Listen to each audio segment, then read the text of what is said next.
Praise the Lord. Greetings to you all in the name of our Lord and Savior Jesus Christ. Today's Bible verse, Acts chapter 3 verse 6.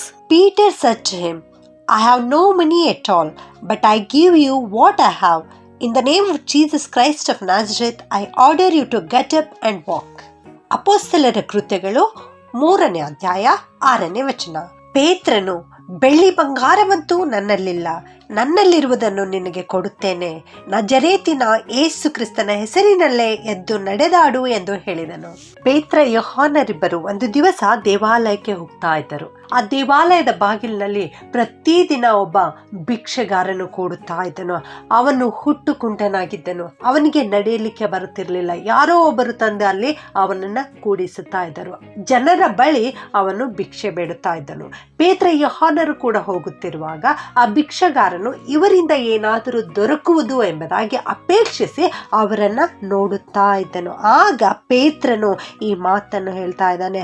ಅವರು ಏನಾದರೂ ಕೊಡಬಹುದು ಎಂಬುದಾಗಿ ಆ ಭಿಕ್ಷೆಗಾರನು ಅವರನ್ನು ದೃಷ್ಟಿಸಿ ನೋಡುತ್ತಿರುವಾಗ ಪೇತ್ರನು ಈ ಮಾತನ್ನು ಹೇಳ್ತಾ ಇದ್ದಾನೆ. ಪೇತ್ರನು ಯಾರೆಂದರೆ, ಪೇತ್ರನು ಯೇಸು ಕ್ರಿಸ್ತನ ಶಿಷ್ಯನಾಗಿದ್ದನು.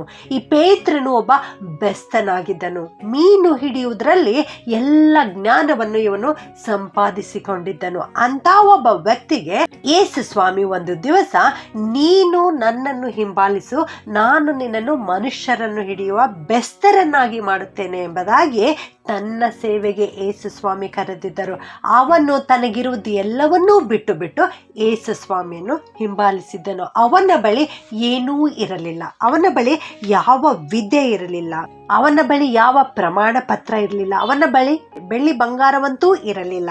ಜನರ ಆದರಣೆ, ಜನರ ಬೆಂಬಲ ಕೂಡ ಅವನ ಹತ್ರ ಇರಲಿಲ್ಲ. ಸರ್ಕಾರದ ಸಹಾಯ ಕೂಡ ಇರಲಿಲ್ಲ. ಇಂಥ ಒಬ್ಬ ವ್ಯಕ್ತಿಯ ಬಳಿ ಈ ಹುಟ್ಟು ಕುಂಟನು ಅಪೇಕ್ಷೆ ಪಡ್ತಾ ಇದ್ದಾನೆ, ಏನಾದರೂ ದೊರಕುವುದು ಎಂಬುದಾಗಿ. ಆಗ ಪೇತ್ರನು, ಬೆಳ್ಳಿ ಬಂಗಾರವಂತೂ ನನ್ನಲ್ಲಿಲ್ಲ, ನನ್ನಲ್ಲಿರುವುದನ್ನು ನಿನಗೆ ಕೊಡುತ್ತೇನೆ ಎಂಬುದಾಗಿ. ಹಾಗಾದ್ರೆ ಏನಿರಬಹುದು ಇವನ ಹತ್ತಿರ?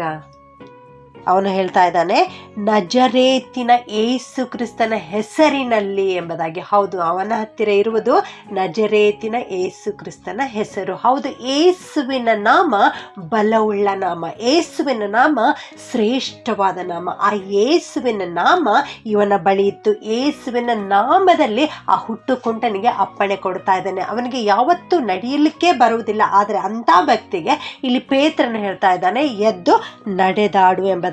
ಅವನು ಹೇಳಿದ ತಕ್ಷಣವೇ ಅದೇ ಕ್ಷಣದಲ್ಲಿ ಅವನ ಕಾಲುಗಳಿಗೂ ಹರಡುಗಳಿಗೂ ಬಲ ಬಂತು. ಅವನು ಹಾರಿ ನಿಂತು ನಡೆದಾಡಿದನು ಎಂಬುದಾಗಿ. ಮತ್ತು ಅವನು ನಡೆಯುತ್ತಾ ಹಾರುತ್ತಾ ದೇವರನ್ನು ಕೊಂಡಾಡಿದನು. ಮತ್ತು ಇನ್ನೊಂದು ಕೆಲಸ ಮಾಡಿದನು, ಅವನು ದೇವಾಲಯಕ್ಕೆ ಹೋದನು.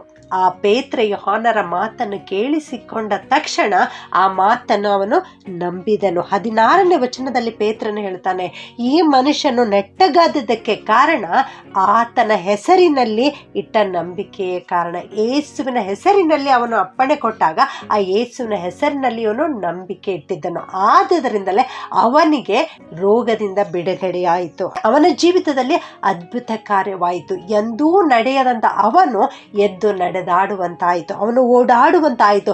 ಹಾರಿ ಕುಣಿಯುತ್ತಾ ದೇವರಿಗೆ ಸ್ತೋತ್ರ ಮಾಡಿದನು. ದೇವಾಲಯಕ್ಕೆ ಹೋದನು. ಹೌದು ನನ್ನ ಪ್ರಿಯ ದೇವಜನರೇ, ಇವತ್ತು ನಿನ್ನ ಬಳಿ ಏನೂ ಇರಲಿಕ್ಕಿಲ್ಲ. ನೀನು ಬಲಹೀನನಾಗಿರಬಹುದು, ನೀನು ರೋಗದಿಂದ ಇರಬಹುದು, ನೀನು ಅನೇಕ ಸಮಸ್ಯೆಗಳಿಗೆ ತುತ್ತಾಗಿರಬಹುದು. ಆದರೆ ಈ ಯೇಸುವಿನ ಹೆಸರಿನಲ್ಲಿ ನೀನು ನಂಬಿಕೆ ಇಡು. ಈ ಹುಟ್ಟು ಕುಂಟನ್ನು ನಂಬಿಕೆ ಇಟ್ಟ ಹಾಗೆ ಯೇಸುವಿನ ಹೆಸರಿನಲ್ಲಿ ನೀನು ನಂಬಿಕೆ ಇಡುವುದಾದರೆ ಖಂಡಿತವಾಗಿಯೂ ಇದೇ ಕ್ಷಣದಲ್ಲಿ ನೀನು ಒಂದು ಅದ್ಭುತವನ್ನು ಕಾಣುವೆ. ಅಂದು ಆ ಹುಟ್ಟು ಕುಂಟನ ಕುಂಟುತನವನ್ನು ನೀಗಿಸಿದ ದೇವರು ಇಂದು ನಿನ್ನ ಜೀವಿತದಲ್ಲಿರುವ ಈ ಬಲಹೀನತೆಯನ್ನು, ಈ ಸಮಸ್ಯೆಯನ್ನು ನೀಗಿಸುತ್ತಾರೆ.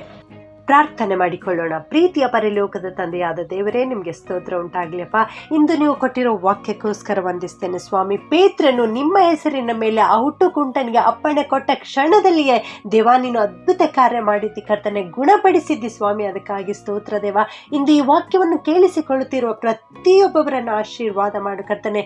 ಯಾರೆಲ್ಲ ಸಂಕಷ್ಟದಿಂದ ಬಳಲುತ್ತಾ ಇದ್ದಾರೋ, ಯಾರೆಲ್ಲ ಸಮಸ್ಯೆಗಳಿಗೆ ಈಡಾಗಿದ್ದಾರೋ ದೇವ, ಅವರೆಲ್ಲರ ಸಮಸ್ಯೆಗಳನ್ನು ಇದೇ ಕ್ಷಣದಲ್ಲಿ ಪರಿಹರಿಸಬೇಕಾಗಿ ಯೇಸುವಿನ ನಾಮದಲ್ಲಿ ಬೇಡುತ್ತೇನೆ ತಂದೆಯೇ. ಆಮೆನ್.